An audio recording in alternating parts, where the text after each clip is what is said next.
This program has a special place in my heart. As you may know, in an earlier part of my life, I served as director of the Executive MBA program at another highly regarded business school, where I later became dean. This experience gave me firsthand understanding of the qualities that make Executive MBA students so distinctive.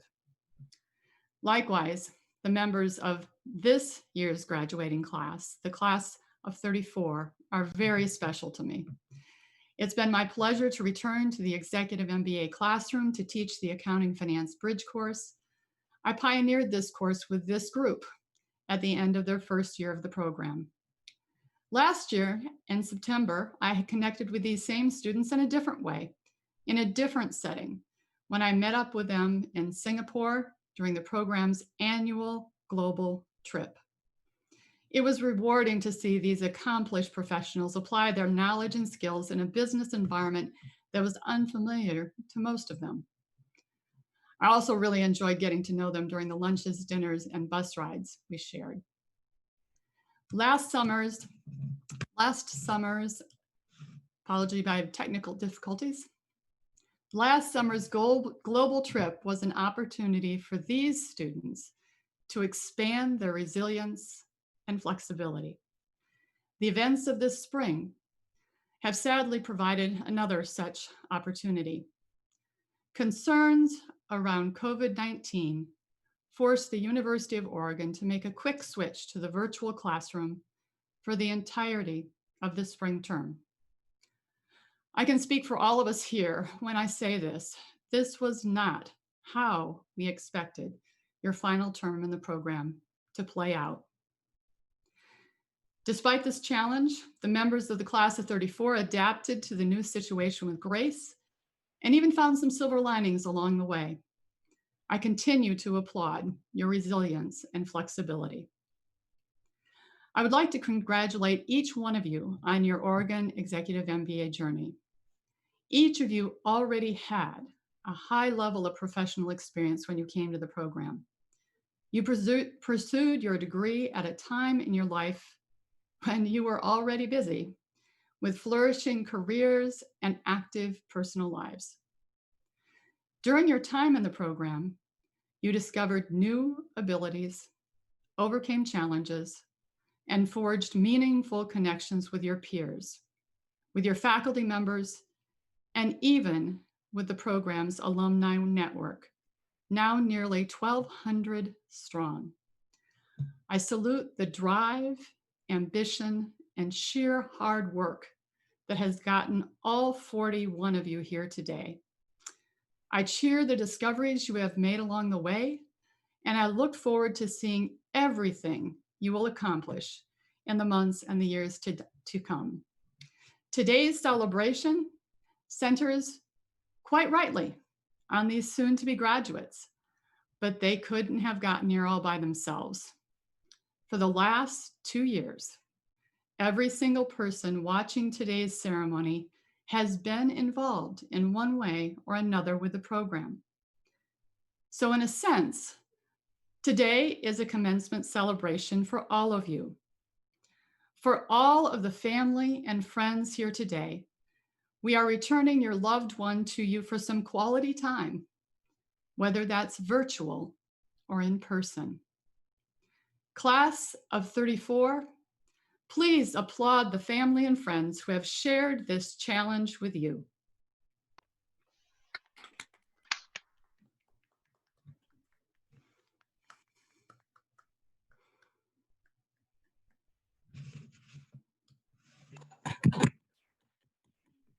We're on the corner there. How many are you? It is my honor and a true pleasure to celebrate the graduation of the Oregon Executive MBA's 34th class. Please meet the members of the class of 2020.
Good afternoon, everyone. My name is Rachel Todd, and I have served as the director of the Oregon Executive MBA since May 2018. That means that today's graduates are the first students with whom I've shared the full arc of the Oregon Executive MBA journey. Now, even before you all started in the program, I watched as you moved through the admissions process, becoming part of the cohort that we know as Class 34. I joined you for your glittering welcome event held at our 109 Northwest NATO facility. I shared those earliest days of orientation with you during residency in Eugene. And yours is the first class that I accompanied on the global trip. I have so many wonderful memories of that time. I treasure the time that I spent with some of you in Kuala Lumpur, while your classmates were in Ho Chi Minh City or Bangkok. And I will always remember the energy and enthusiasm of the three groups reunion in Singapore. This class stands out in so many ways. From the very earliest days, even before classes started, we were proud that more than half of Class 34 students are women, in contrast to the average of 30% that is typical in the executive MBA programs around the world. Now, I know in my own life that the tools that an MBA provides are powerful. It's important to me and all of the program's staff and faculty that a diverse range of people be able to earn and use these tools. Another standout moment for me was a second year working with esteemed faculty member and innovator Mohan Nair to administer the Vijaya Nair Transformation Award, now in its second year. Now, many members of Class 34 submitted amazing proposals for this service-oriented entrepreneurship recognition, but Sarah McCrory received this year's award with her proposal for an e-learning course that will provide managers and HR professionals with tools for dealing compassionately and responsibly with suicide threats in the workplace. In a similar entrepreneurial spirit, Class 34's Madeline Eastman and Mark Anker approached us for an event that would draw together graduate students, entrepreneurs, and professionals from around the region to develop solutions for Oregon's most pressing healthcare challenges. Maddie and Mark's brilliant idea led to the launch of the Ducks Disrupt Healthcare Weekend event in late February this year. And although social distancing forced us to postpone the competing teams' presentations this spring, they will take place virtually in June. Thank you to Mark and Maddie for your creativity and for pursuing your original idea. I believe that Ducks Disrupt will become one of the program's signature traditions. Now, all the while during these 20 months, life went on for these students. Some moved to new jobs, others moved out of Oregon. Some received promotions, while others added new family members. Anbi Bui presented at Dreamforce, the world's largest tech conference. Mark Anker got married this spring, and Kevin Holmquist and his team opened Summit Bank's new Portland branch. Now, forgive me if I've missed a few of your milestones, as I know there have been so many. Now then, right before your final term with us began, COVID-19 turned our worlds upside down. And despite the challenges of adapting to a virtual classroom, this stellar group carried on. Your composure and resilience would be remarkable at any time, but I think it's important for this audience to know that we consider the program's final term to be one of the most challenging times for our students. It is at this point that they are in their final stretch with their capstone projects, the culmination of their time in the program. And although it isn't what any of us expected back in September of 2018 when you started the program, as we worked with you to find new ways to celebrate your journey, we ended up starting some new traditions that we expect will live on for future classes, even when the world returns to being able to accommodate face-to-face celebrations. And speaking of celebrations, we look forward to being able to celebrate with you in person at a truly splendid party scheduled for this September. Now, I want to thank the members of this class for building the network and OEMBA community, and thank you for making me a part of your Oregon Executive MBA journey. During your time with us, you have also graciously welcomed guests and guest speakers and reached out to students in the cohorts before and after you on your shared class days. Your generous attitudes further strengthens the legacy of community within this program. Your dedication, drive, teamwork, and passion have made Class 34 a truly outstanding group. And there are others with us today who have also shared so much of the journey with this year's graduates, the program's faculty and staff. So first, I want to thank Juliana Sowash, who has joined us today for this celebration. I had the honor of working for nearly a year with Juliana, who retired in April 2019. Now, Juliana started in 1995 as the program's executive director, and more than anybody, she is responsible for building the strong program we know today, with more than 1,150 alumni and a reputation for excellence that extends well beyond the state of Oregon. Thank you, Juliana. Now I would like to take this opportunity to thank the staff members who helped create the Oregon Executive MBA experience and this wonderful ceremony. Kit Alderdice, Paul Allen, Carrie Brunson, Doug Brazel, Amanda Fontenot, Brock Foret, Sandy Kingsley, Jenny Leander, Katrina Loganamothe, David Nedbornik, our executive director, Ellen Schmidt-Devlin, Wendy Sierra, Ashley Walker, and all of our amazing student workers. I thank you for your dedication to the program. And now let me introduce a few other people who you're going to hear from during this ceremony.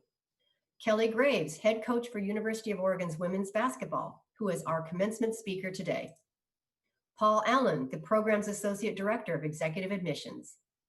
Deb Bauer, academic director of the Oregon Executive MBA, who also teaches financial analysis. And of course, you have already heard from Sarah Nutter, Edward Miletus Dean and professor of accounting, Lundquist College of Business, University of Oregon. I also want to acknowledge the many faculty members who are attending today. Scott Chambers, who advises on capstone projects. Dick Eaton, one of the program's 4 executive coaches. Josh Gordon, who teaches negotiation and serves on the program's academic committee. Gudrun Granholm, who teaches financial accounting and served as lead capstone administrator, as well as advising students on their capstone projects. Beth Jelm, who teaches formulating corporate strategy. Kathy Longholland, who teaches marketing management and advises students on their capstone projects. Brandon Julio, who teaches corporate financial strategy. Michael Martintellis, who coaches the students' teams. Mohan Nair, who teaches strategic business transformation. Andrew Nelson, who teaches opportunity recognition and serves on the program's academic committee. Sally Reese, one of the program's 4 executive coaches. Scott Schneck, who teaches legal environment of business. Mitzi Short, one of our program's 4 executive coaches. Glenn Waddell, who teaches managerial economics, statistics, and game theory. Ed Warnock, who teaches implementing strategy and new venture planning. Linda Weston, who serves as lead capstone advisor and also advises students on their capstone projects. Doug Wilson, who teaches marketing strategy and also serves on the program's academic committee. Thank you all for joining us today. Now at this time, I would like to introduce our honored guest speaker, Kelly Graves, head coach, University of Oregon women's basketball. Now, anybody would be thrilled to have this extraordinary leader and innovator deliver their commencement speech, but the students of Class 34 have a very special connection with Coach Graves. During their orientation in Eugene, Coach Graves delivered a show-stopping speech on his leadership philosophy and the meaning of teamwork. I know these students were inspired by his authentic approach, and I have seen how they have taken his wisdom to heart and let it guide them during their time with us. And some of them have also become avid fans and Oregon women's basketball season ticket holders as well. When class members voted for Kelly Graves to be this year's commencement speaker, it seemed a wonderfully fitting way to bring their time with us full circle. And I am delighted that he is here with us today. I am sure many people in the audience are well aware of the extraordinary success UO women's basketball has seen in the past few years, but let me take just a moment and try to summarize some of those highlights. Kelly Graves was introduced as the head coach of UO women's basketball in April 2014 and quickly began building the team's strength. By the end of the 2016 season, the team had won 24 games, breaking a previous record set in 2001 and 2002. And that was just the start. In 2016, the team made its first ever Elite 8 appearance. They duplicated this achievement in the following season when the team also won its first ever Pac-12 tournament title, while also advancing to the team's first ever appearance in the Final Four. Until COVID-19 brought things to a halt, 2019-20 was set to exceed the previous year. Standout moments include the first defeat of the U.S. national women's basketball team by a college program since 1999. Coach Graves also led his team to a 74-56 victory over the Yukon Huskies, the most successful program in WBB history. The Ducks' win at Gampel Pavilion is the worst home loss the Yukon WBB team has suffered since 1990. While Coach Graves was helping the team set new program records, he also developed incredible individual players. For example, Sabrina Ionescu becoming the first NC2A basketball player, male or female, to record 2,000 points, 1,000 assists, and 1,000 rebounds in a career. And Satu Sabale Justa Jr. was the second pick in the WNBA draft after Sabrina. These achievements are incredibly impressive, but equally noteworthy is the culture of communication and trust that powers the team's success. Kelly walks the walk, and he pays it forward. Not only does he coach his team, he inspires future coaches, serving as a speaker at the University of Oregon's courses aimed at aspiring coaches. In 1987, Coach Graves outlined his original coaching vision, and although it's evolved over the years, his emphasis on full-scale participation, honest communication, empowerment, and pride in oneself, one's team, and one's organization has led his teams to success. These are also values that I am proud to know our graduates will strive to embody as they strive to make the world a better place for all. Not all of us are athletes, but we can all gain from following Coach Graves' principles. Thank you, Coach Graves, for your engagement with our students and for being the Oregon Executive MBA commencement speaker. Well, Rachel, thank you for that very kind introduction. And believe me, the honor is mine. This is, I still remember talking with this group a couple years ago. It was one of my highlights. I mean, the peer education that you all receive is, to me, it would seem like it would be so much more fulfilling and rich than what a lot of our undergraduate students get, just because of the diversity of all your unique experiences. And I certainly would learn as much from you as you certainly could from me. And so please, I just want to say thank you for this opportunity. It's very kind, and I was really looking forward to it, even though you guys are kind of intimidating. You're not like 22-year-olds that are, still don't know as much as they should. You guys have life experiences, and you've had so much successes of your own. But just looking back, and Rachel talked about that, our class a couple of years ago in Lillis, and I look back at when I talked with that group, hopefully I won't ask for the raise of hands, but hopefully many of you were there, and I'd given out a document that has become kind of my mission statement. It's the way that I coach. It's how I try to live my professional life.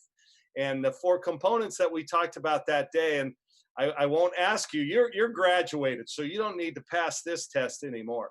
But the 4 things we talked about were credible leadership, clear and creative vision, a commitment to recruiting. And for those that own their own business, you know how important that is to recruit the right people, for your companies and anything that you're doing. And the last one is creating a family atmosphere. So I'm not really going to talk about those because I know we already covered that. But one of the things I did is I challenged some of you, and I think I challenged you personally. I put you on the spot to be able to articulate who you are, what you believe in, what makes you tick, because these are the lessons that I've learned over the years. And this, when somebody asks me, that's what I can articulate. So hopefully you guys have thought about that mission statement and those things that guide you through the ups and downs of your lives. But do you guys hopefully remember that challenge? And I, again, won't have you raise your hands how many of you have really given that a lot of thought. But I do, again, challenge you to be able to articulate who you are, where you're going, and why, and how you'll get there. It'll serve as a compass for you as you journey on, just as it has for me. Because you all have your own personal journeys ahead of you, and I'm so excited for you. I talked that day about work-life balance. And again, I challenge you to find that healthy combination of work and life. I look at my own experience, you guys, and I am a husband of 25 years. I have 3 beautiful boys, one of which is an undergraduate of the University of Oregon Business School. Since got his master's degree right here at Arizona State. I'm actually in Phoenix today as we speak. And he loved everything about the University of Oregon. But I tell people all the time, you've got to have work-life balance. I can be a better husband, a father, I can be a better friend when I'm a better coach. And I can be a better coach when I have things in order at home, when I'm a better husband and a better father. If you find that you're having too much of one and not enough of the other, I'm going to tell you right now, you won't feel as happy. You're not going to feel as successful. You've got to have that work-life balance between both. And I use my personal mission statement is that no success can compensate for failure in the home. And I think those are really important words to live by. No success can compensate for failure in the home. It's how I try to live my life, and I challenge you to do the same. To make sure that you're making your life as fulfilling as possible. And I know so many of you are so successful in the business world already. You've moved on in your careers, and I applaud you for that. And I continue to wish you all the success in the world. When you really hit it big, could you give back to our program as well? We've got to continue to support these female athletes, these tremendous athletes we have, student athletes at the University of Oregon. So I remember that time fondly. You guys were a great audience. But we also talked about the 5 core values that we live by as a program. And I wanted to touch on a couple of those today, if that's okay. I promise I'll keep this short and sweet. But there are 5, and these values I've used and worked towards and believed in at every stop in my coaching journey. They've led us to some great seasons, not so great seasons. They've helped us become one of the premier basketball programs in the country. But more importantly than what they do on the court and wins and losses, they go beyond the court and they help navigate us through life. And I believe wholeheartedly that these principles have helped us cope with what we're going through right now, these unusual times.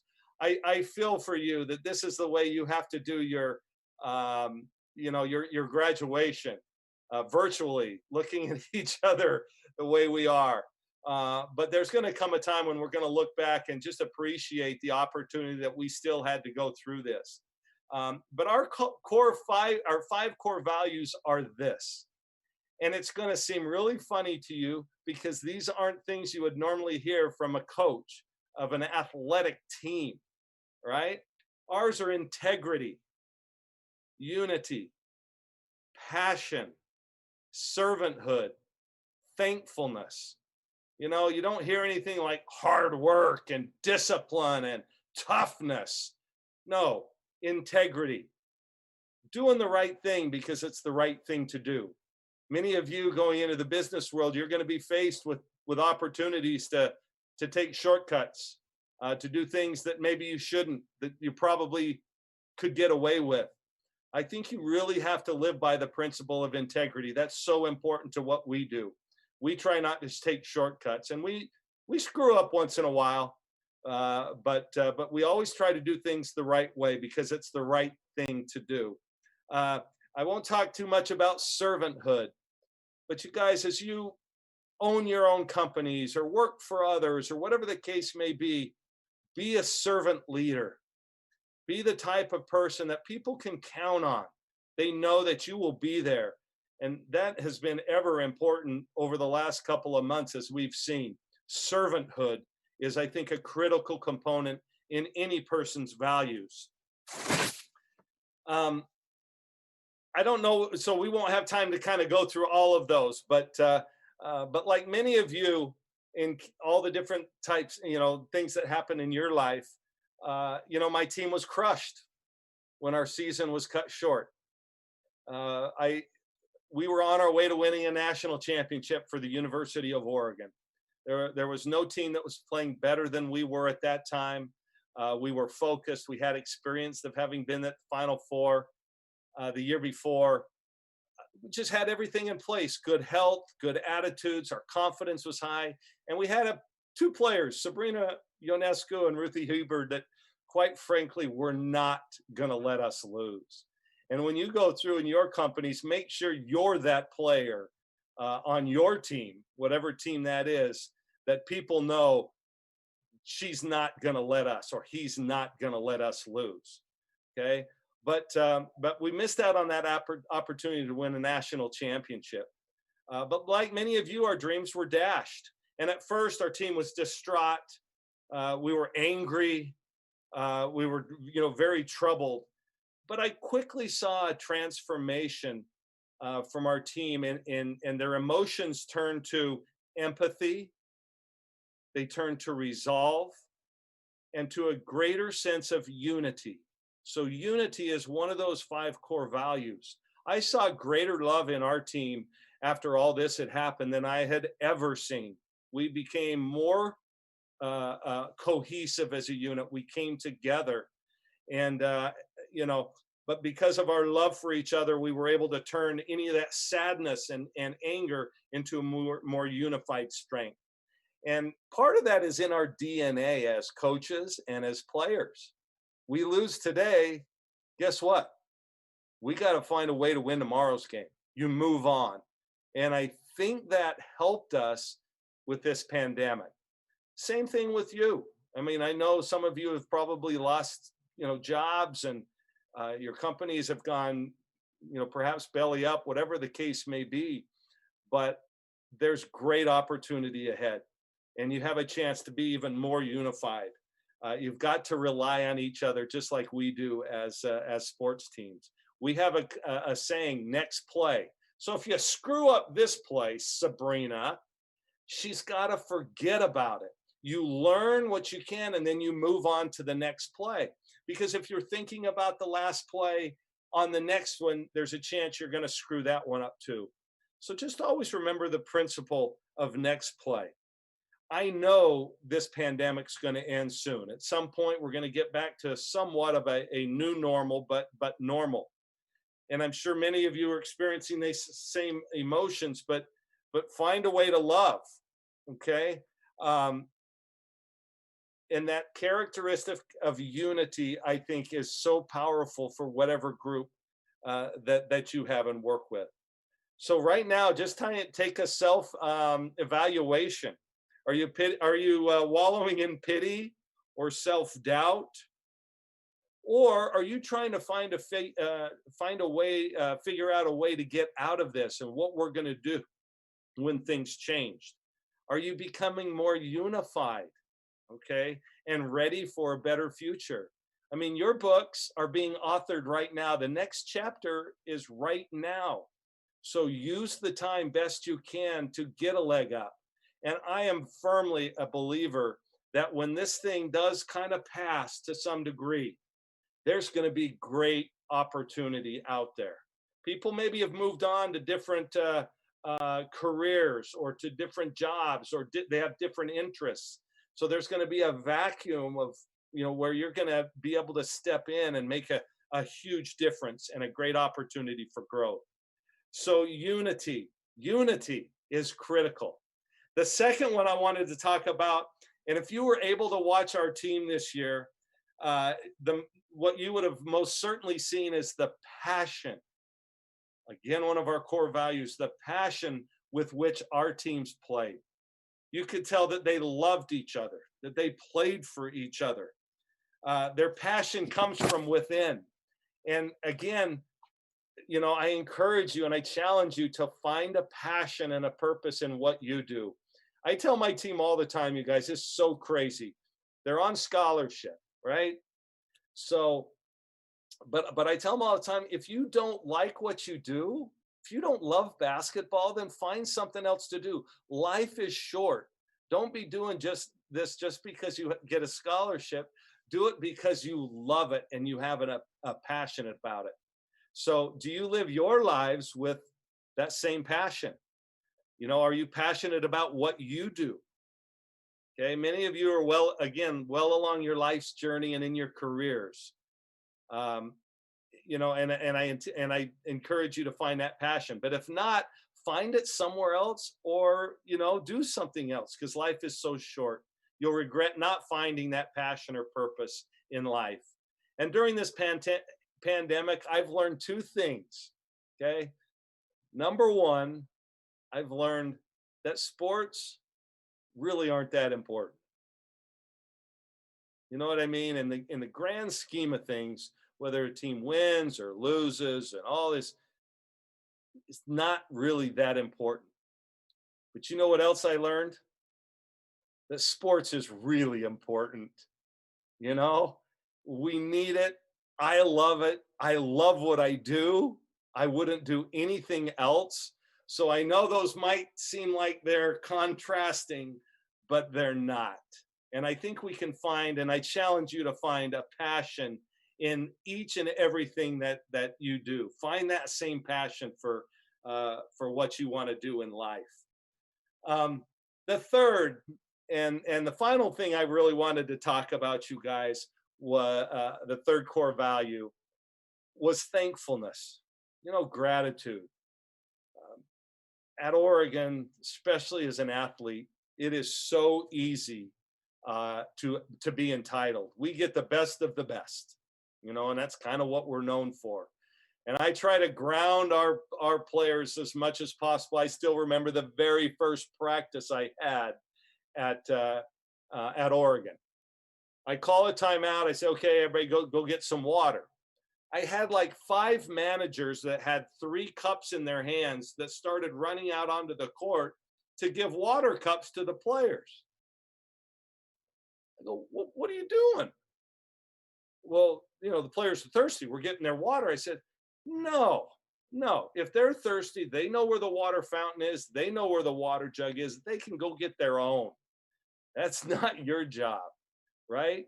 And so we try to talk to our players about being thankful. I at least one time a week talk to them about being thankful, being grateful for their teammates' efforts and for everything that they're given, especially when I hear of a player who gets injured. They tear their ACL and they're out for the season. And so we talk to our teams about, be grateful for every moment that you have to play this beautiful game, to be together each and every day, to love each other and to have teammates that love you back, because you never know when it's going to be taken away. Little did I know what we were going to experience this spring. Our players were ready for that. I think that's why they've been able to bounce back as quickly as they have, because it's a principle that they're familiar with and that they live by, that they are thankful. And I understand it seems hard to be thankful right now with everything that's going on in the world. But the one thing I found that it is impossible, okay, and you people are all smarter than me, by the way. Okay, I tell people all the time, it's X's and O's that I know. All the other letters I struggle with, right? So you guys got that down. But, it's hard to be, or impossible in my opinion, to be both angry and thankful at the same time. Try it. It's impossible. So when you do feel angry, take a walk. I call it a thank you walk. And I try in just 5, 10, 15 minutes, however long that is, go out and just start listing the things that you're thankful for. And right now this spring, it has been a hard time, but number one, I'm thankful to be here with you. You guys inspire me. When I was listening to is that called Pomp and Circumstance? Is that what that is? I get chills because those are great memories. And hopefully you'll always have those great memories every single time that you hear that song played. But I'm grateful that I had an opportunity to work with my team this year. Did you know we don't have goals? We did not have a goal this year. You'll think this is crazy. We did not have a goal to win the national championship. We did not set a goal to win our third straight Pac-12 championship, which we did. Okay? Our goal is to live for each and every moment. We want today to be the best day we've ever had. So I used to kid Willie Taggart. You guys might remember that football coach. And he would always say his mantra was do something. And I would go up to him, I'd say, well, Willie, and I was scratching my butt, and I'd say, well, Willie, I'm doing something. And so we've changed that to do something extraordinary each and every day, make each and every day memorable in some way. And so that has always been our goal in our program, to be better today than we were yesterday, to live in the moment. And that's, I think, when you can, life is more valuable and rich when you're living for the moment. If we would have set our goal as winning a national championship, this pandemic comes, we can't finish that. Our kids would have felt this is a huge disappointment. Our season was for naught. And that is just not the case. We had an awesome season. We had so much to remember. So I'm thankful for that opportunity to coach with them. I'm thankful for all these people that are, our healthcare providers that are, making us safe. Make sure you thank them.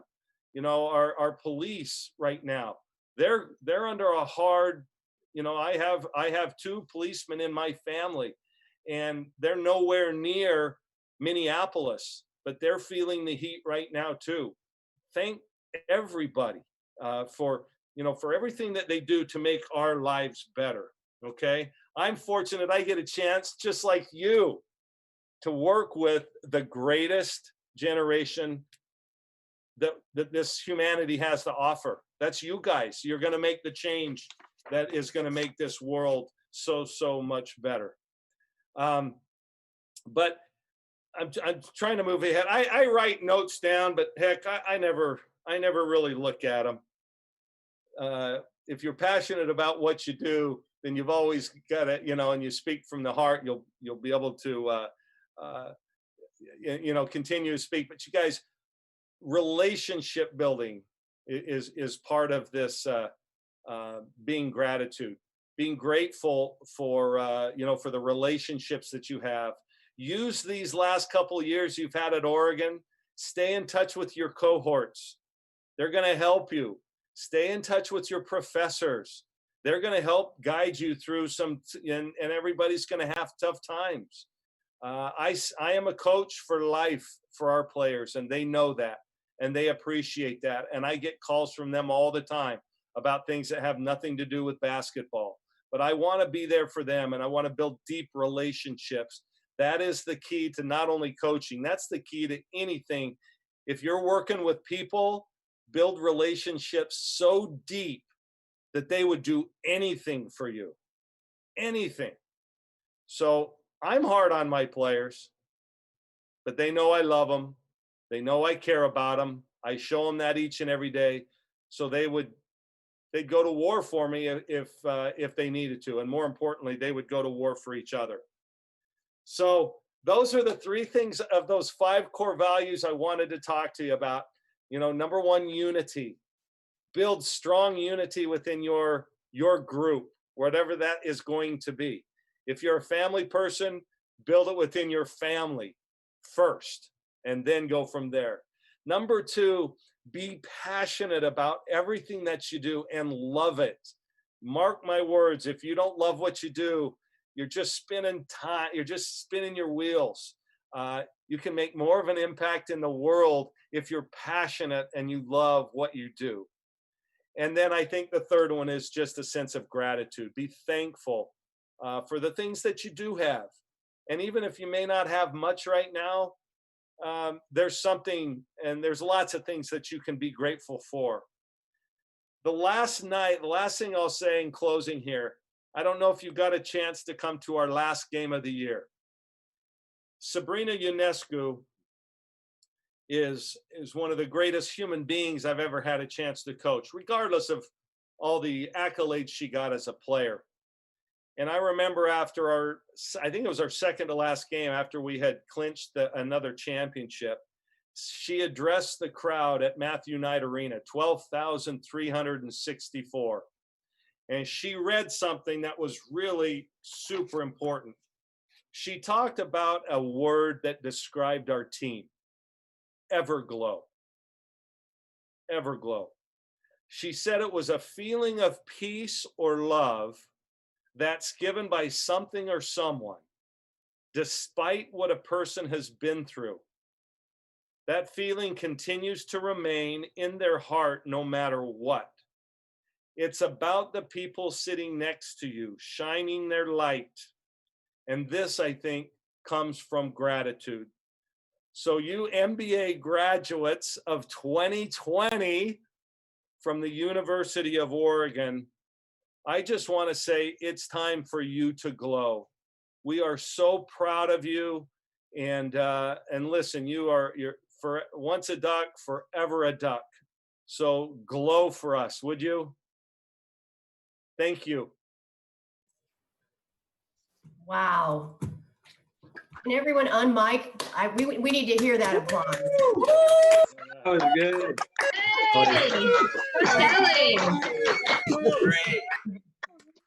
That was incredible. So Coach Graves, the thing that's been trending in the chat is, when is your podcast going to start? Because we're all going to subscribe. Well, if I knew how to do a podcast, I would do one. Anybody there that wants to help me, get in touch with, well, Rachel or Sarah have my numbers. And for those that do need, I have 2 sheets. I would be glad to send any of you with our codes, our core values and what they mean to us, as well as our components of a championship program. So we would love that. We would love that. #, best commencement speech ever. That was amazing. Coach Graves, on behalf of the Oregon Executive MBA, I would like to thank you by presenting you with a symbol of our appreciation. We are so grateful for your remarks today. Thank you for helping us celebrate, and it's been amazing. Yeah, and God bless everybody, you guys. Best of luck.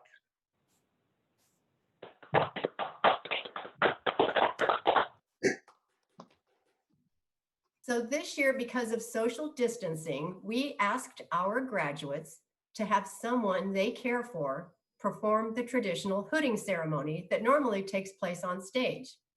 They have shared these moments in the video that you are about to watch. And now we begin the recognition of our graduates.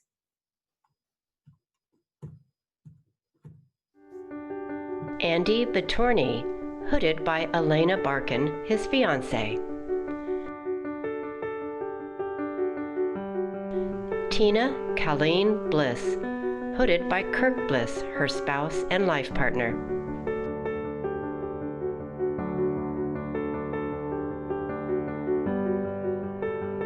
Scott Boone, hooded by his son, King Boone.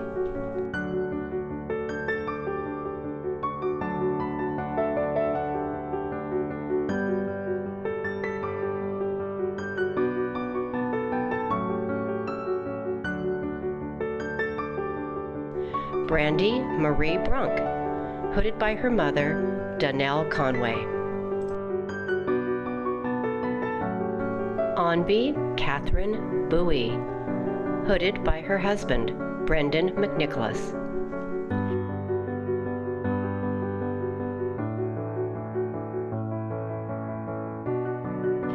Andy Jade Cameron, hooded by his wife, Rebecca Cameron.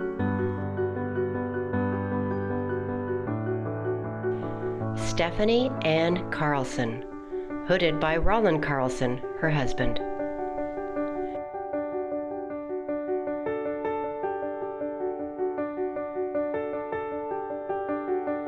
Chelsea Joy Christopherson, hooded by her husband, David Christopherson.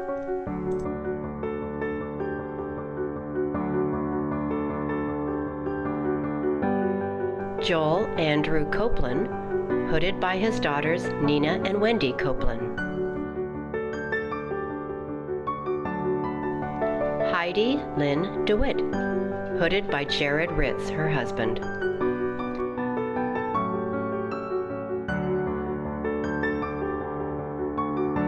Michelle Jevenkoski, hooded by her father, Rick Jevenkoski.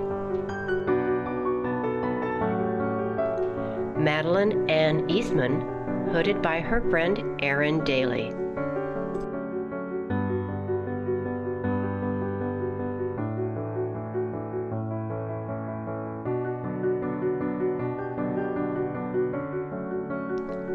Mark Harold Anker, hooded by Caitlin Anker, his wife.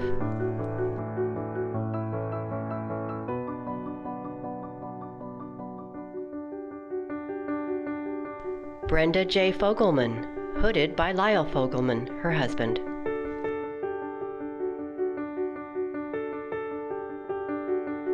Zachary Jonathan Fogg, hooded by Phil Fogg, his father and an Oregon Executive MBA alum.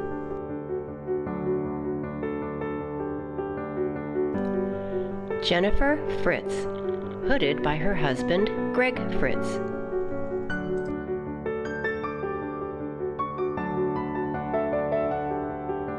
Carrie Gillick, hooded by his spouse, Darcy Gillick.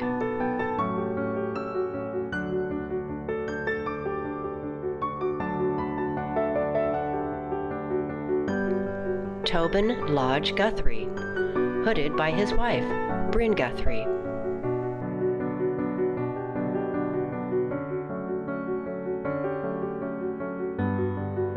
Mindy Fulton Helmer, hooded by her sons Milo and Theo Helmer.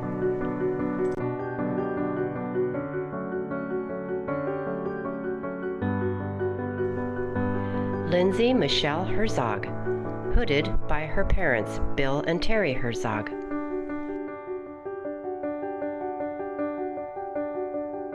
Kevin C. Holmquist, hooded by his spouse Julia Holmquist.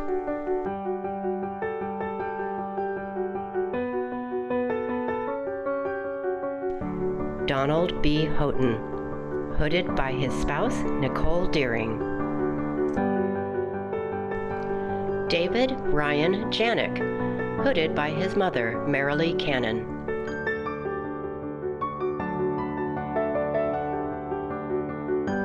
Jessica Joy Janota, hooded by her close friend Katie Wehrmeyer, who is also an Oregon Executive MBA alum.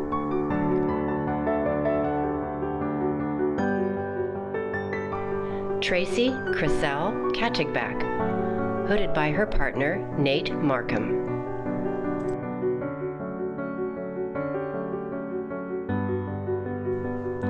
Melissa Lee Kirkup, hooded by her son, Milo Kirkup.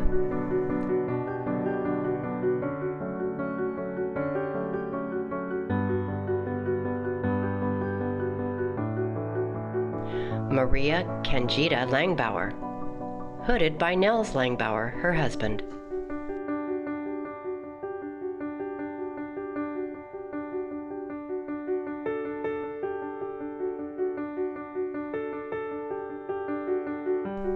Andrea Laguerre, hooded by her son, Devin Laguerre.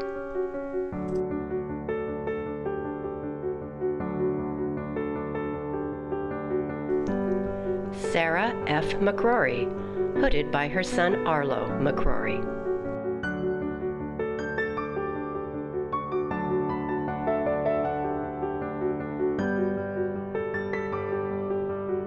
Nicholas Earl Matthews, hooded by Leanne Matthews and his entire family.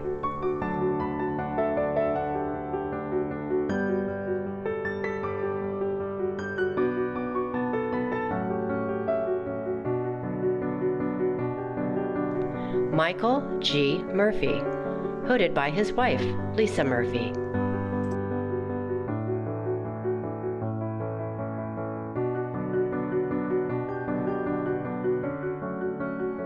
David Micah Newell, hooded by Bill Gaynor.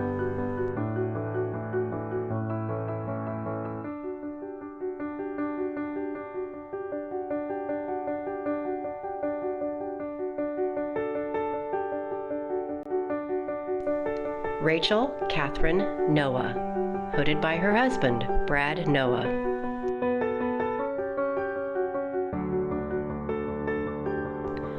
Kari Rebecca Parker, hooded by her partner in crime, Asher.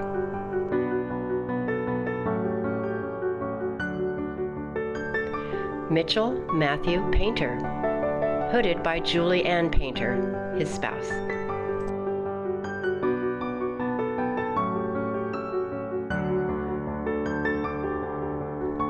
Corey Poland, hooded by her father, Carl Dias.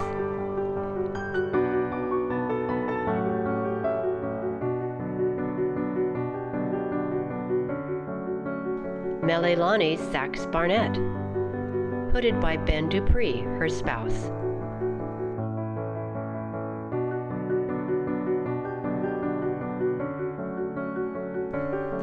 Chad Sorber, hooded by his daughter Opal.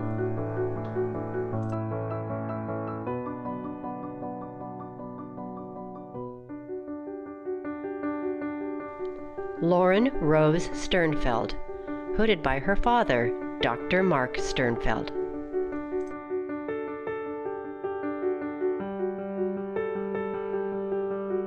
Ozgur Guvan Yazidjigil, hooded by his spouse, Vanessa Yazidjigil.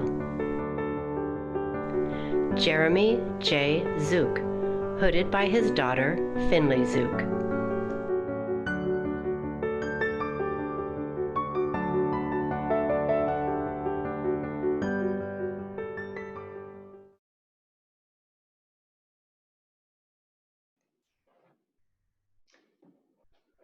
Oh my gosh. I watched the draft of that video a few days ago, and then I saw the run of show that had me speaking right after that, and I was like, no. Class 34, congratulations. Yours was the first Oregon Executive MBA class that I had the pleasure of admitting, and I'm in awe of your patience and persistence and strength to make it through the rigors of this great program, not to mention your grace as we navigated the last 2 months together. Today is your day, and I'm grateful to know you. All right, so now it's my pleasure to honor 3 special groups of people from our already outstanding Class 34 graduates. Please hold any unmuted applause or celebration until after I presented all 3 groups. First, Beta Gamma Sigma. Beta Gamma Sigma has honored business students going back to 1907 and officially came into existence as the only scholastic honorary of AACSB accredited colleges of business in 1921. Since then, over 500 AACSB accredited colleges of business have formed chapters, but few have the extended history that the Lundquist College of Business has. The graduates on the screen before you, or will be on the screen, have recently been inducted into the University of Oregon's chapter by earning a GPA in the top 20% of their class. In addition to honoring each of these individuals for their academic excellence, they have joined a global network of some of the world's most successful leaders. Congratulations, Beta Gamma Sigma honorees. Next, our veterans. In my role as Associate Director of Executive Admissions, I love to see applications from our veterans.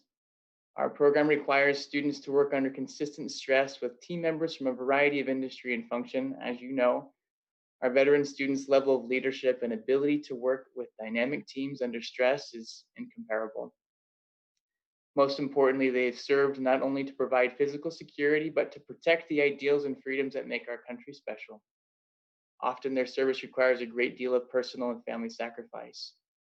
Thank you for your service and commitment to our country.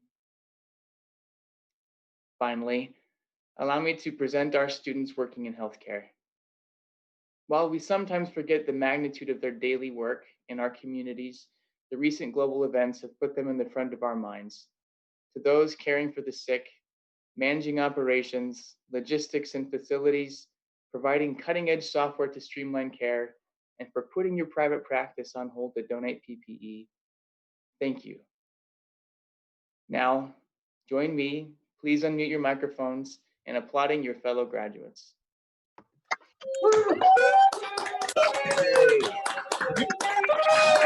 Nice job. Congratulations. Well done.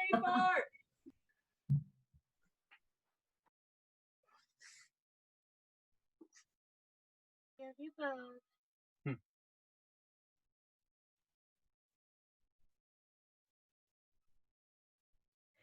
My name is Deb Bauer. I'm the Academic Director of the Oregon Executive MBA and also have the privilege of teaching in the program.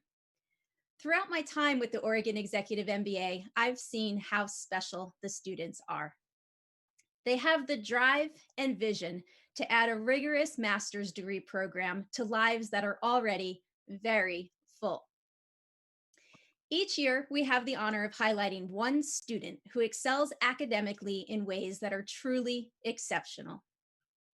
Today, it is my pleasure and honor to announce that Melly Sachs Barnett is the valedictorian of the Oregon Executive MBA's 34th graduating class.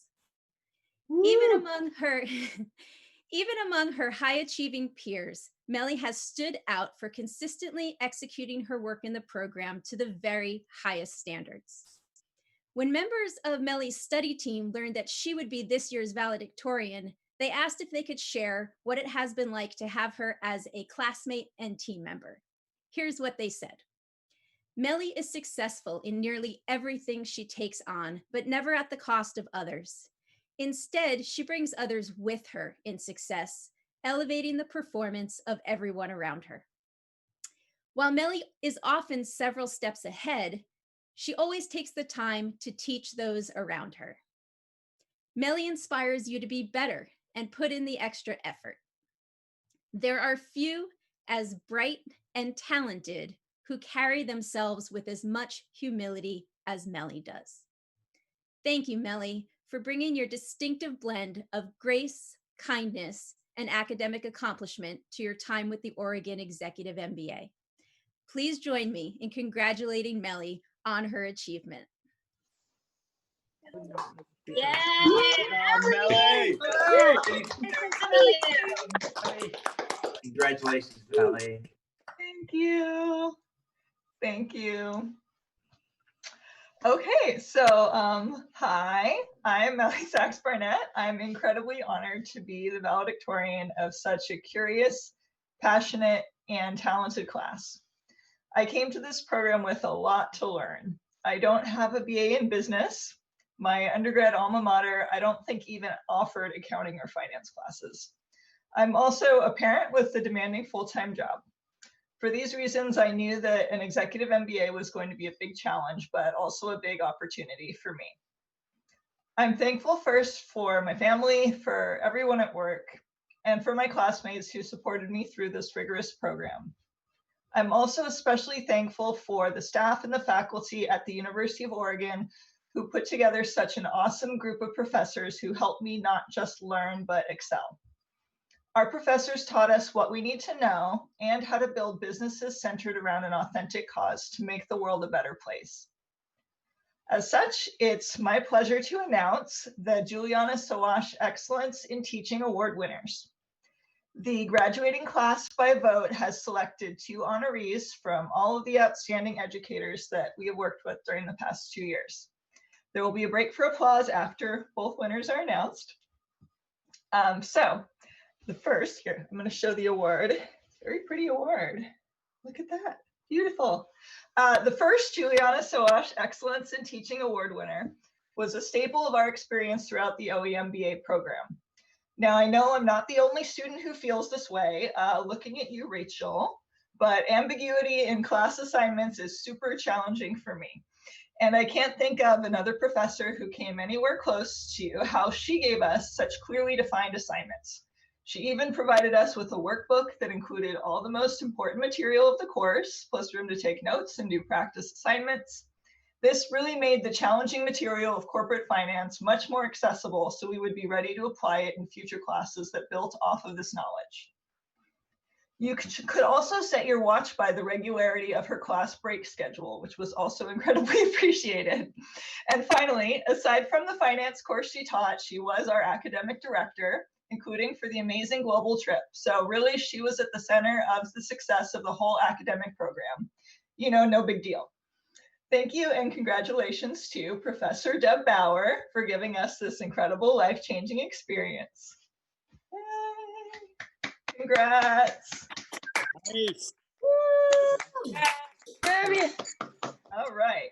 And now the second Excellence in Teaching Award winner gave us our very first introduction to what our academic experience was going to look like over the next couple of years. At residency in Eugene, he gave us our first homework assignment and taught us how to write a business case study.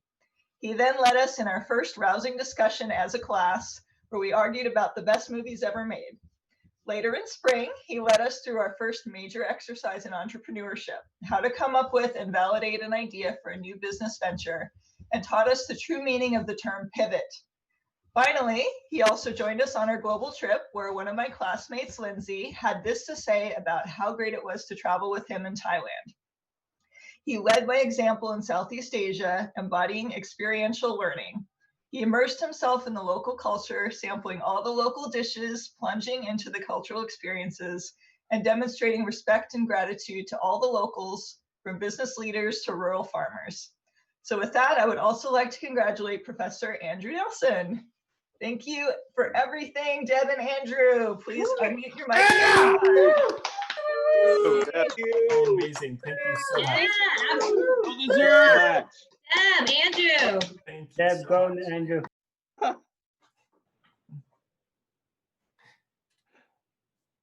Well, thank you, Millie.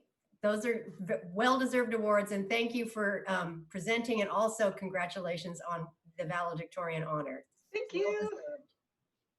So next up, first of all, I want to say that I'm with Paul. I have watched that video of the hooding probably 6 times now.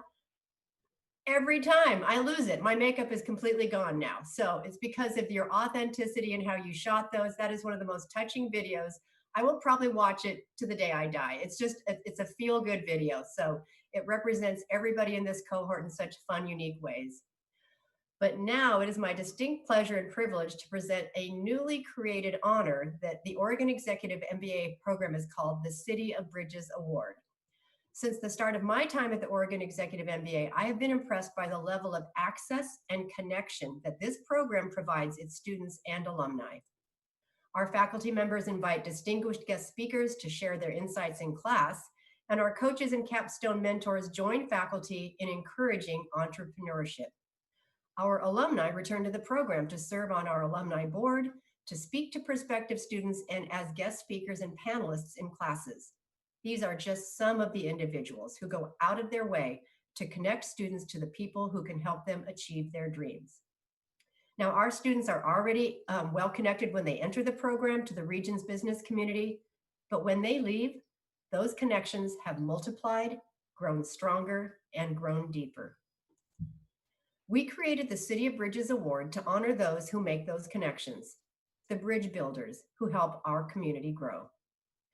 I am pleased to announce that the inaugural City of Bridges honoree is lead capstone administrator and capstone advisor, Linda Weston.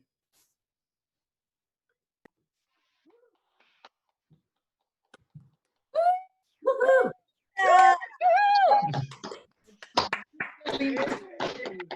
Linda.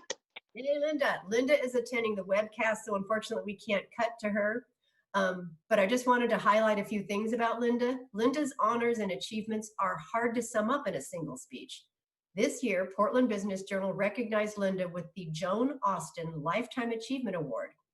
Previous recipients of this honor include former Columbia Sportswear chairwoman Gert Boyle and Vera Katz, Portland's 3-time mayor, among several others. So you can see the sort of company that Linda keeps. During the 17 years she spent heading up the Oregon Entrepreneurs Network, Linda has touched the lives of thousands of entrepreneurs in Oregon and Southwest Washington. Her influence on the region's founders is incalculable.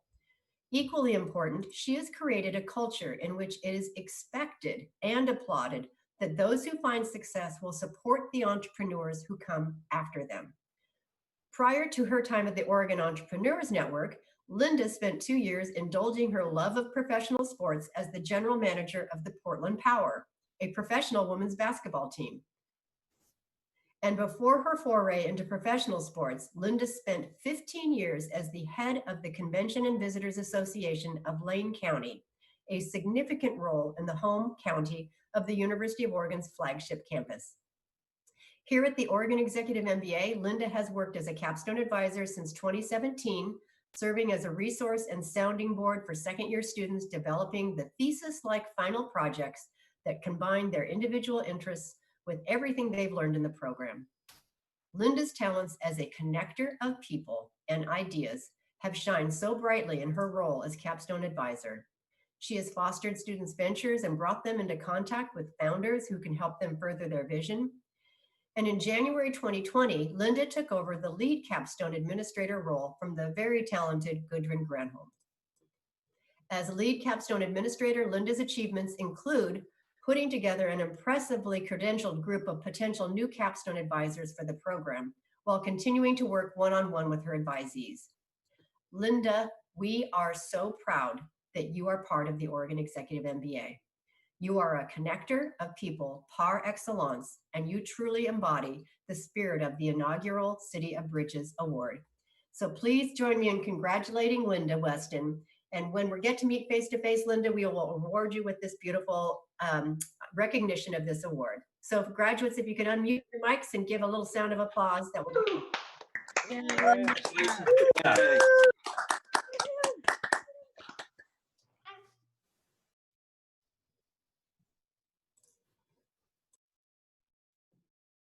Okay.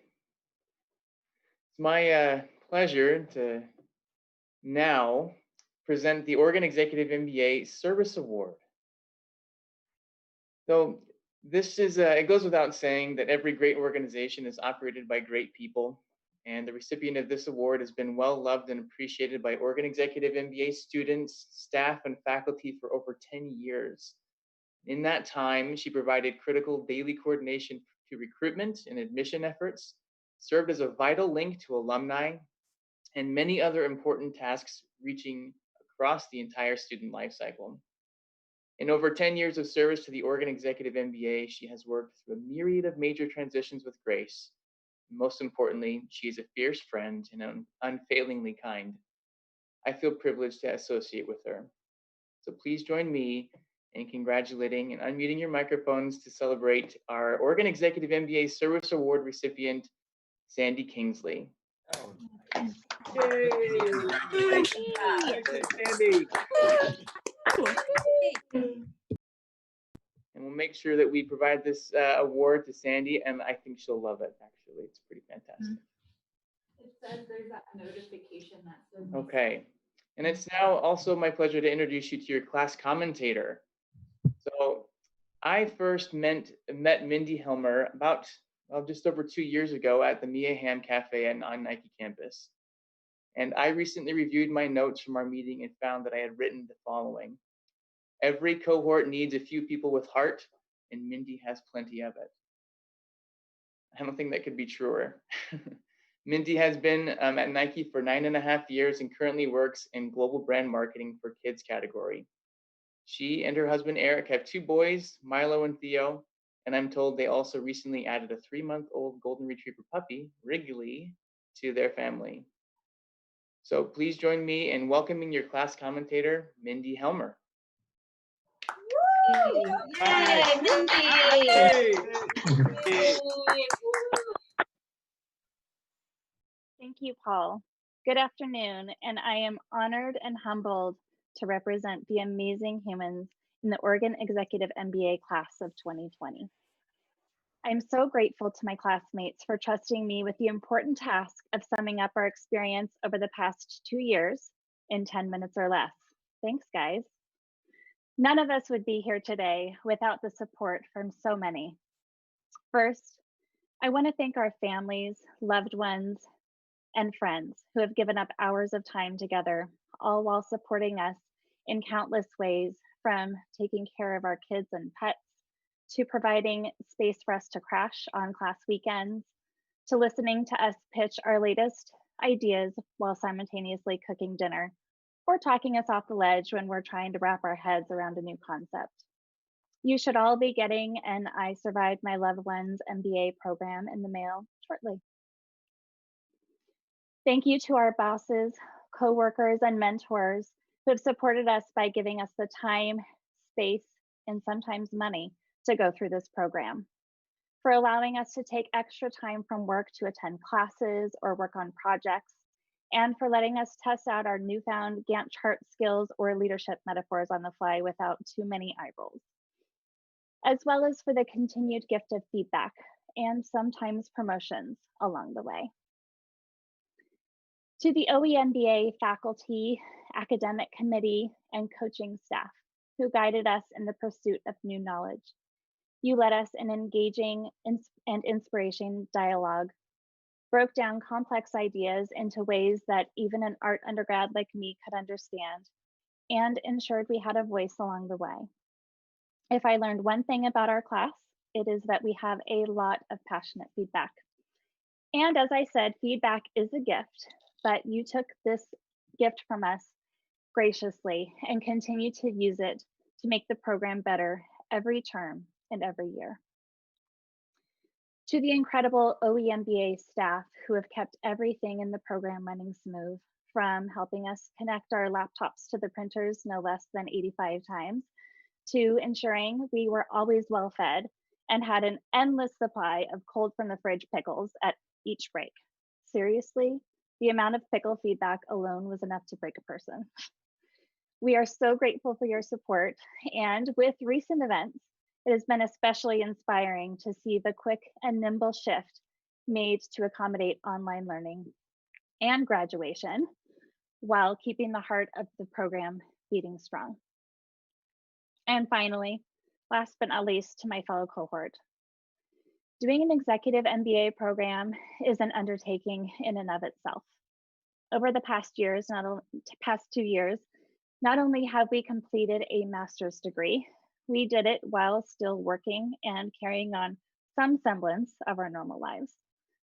Many of us have taken on new roles at work during this time or changed companies. In addition, major life events have happened.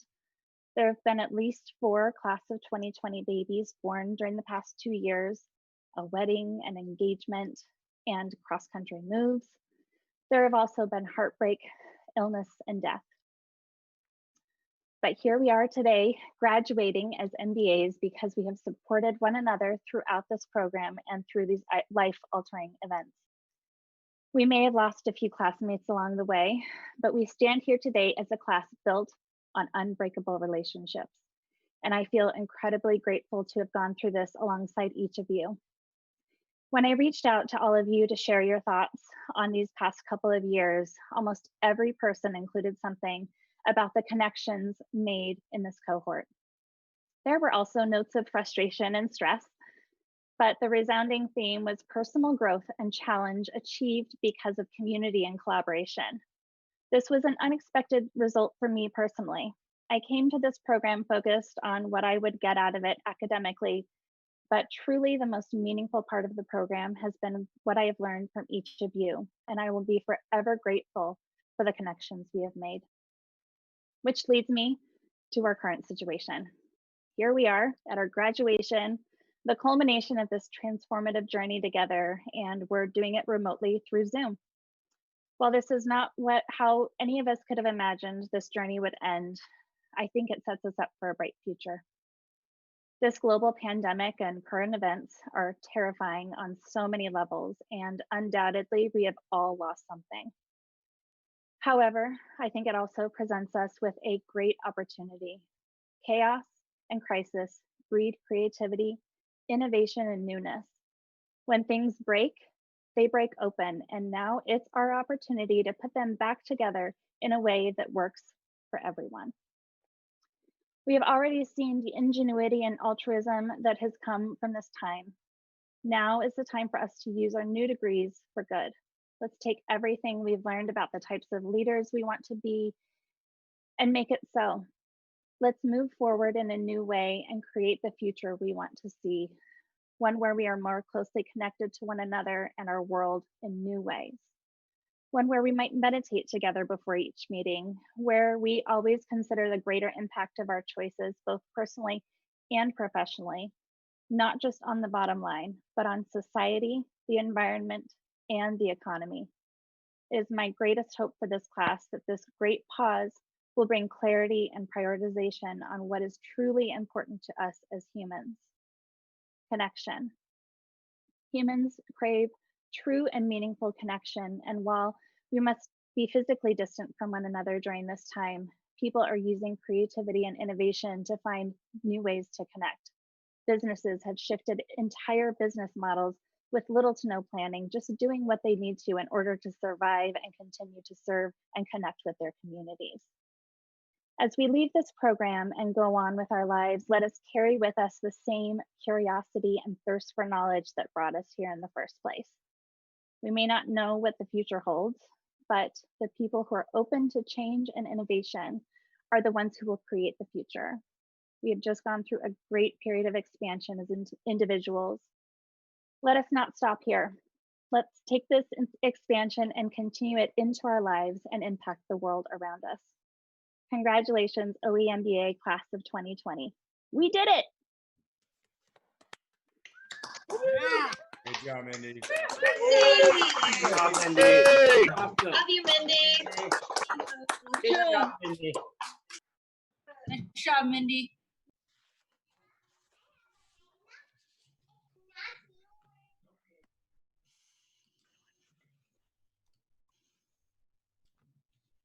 It's not clear to me that I need to say anything more, but I'll remind you of a few things. First, let me remind you that the word commencement means the act of beginning or starting. And Mindy pointed to this so well. As you embark on the next phase in your life, I ask you to reflect on what you've gained from your experience in this program and from each other, and what you can now give back to your family, your community, your nation, and your world. You are graduating from an outstanding university with a degree that will open many doors. And with this privilege comes responsibility. My hope is that you will commit yourselves to finding great success, not only in your careers, but as Kelly reminded us, also in your personal lives. Live your lives with passion. Become involved in your community. Acts of kindness and generosity not only validate your good fortune and hard work, as we all know, they give deep meaning to our own lives and to the lives of others. We here at the University of Oregon at the Lundquist College of Business are so honored to have played just a small part in preparing you for the many challenges and rewards that lie ahead. We hope we've instilled in you, although you already had it, a desire to make a difference, to change lives one person at a time, and also to inspire others to do the same. We look forward to following your careers and personal accomplishments. Please do keep in touch. We want to be part of your lives going forward.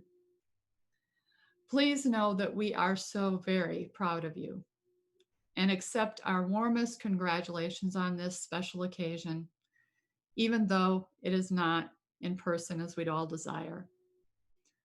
On behalf of the Oregon Executive MBA and the University of Oregon, congratulations to every single one of your graduates. You are really, truly an extraordinary group of professionals, and we have thoroughly not only enjoyed supporting you along the way, but learning from you as you've learned from us. We're so grateful to the corporate sponsors, the faculty, family, and friends for sharing in this very important celebration of accomplishment. Please join us as we toast, and I do have something to toast with. Join us as we toast the Executive MBA class of 2020. 3 cheers for our newest alumni. Please unmute. Cheers! Cheers, guys! Cheers, everybody! Cheers!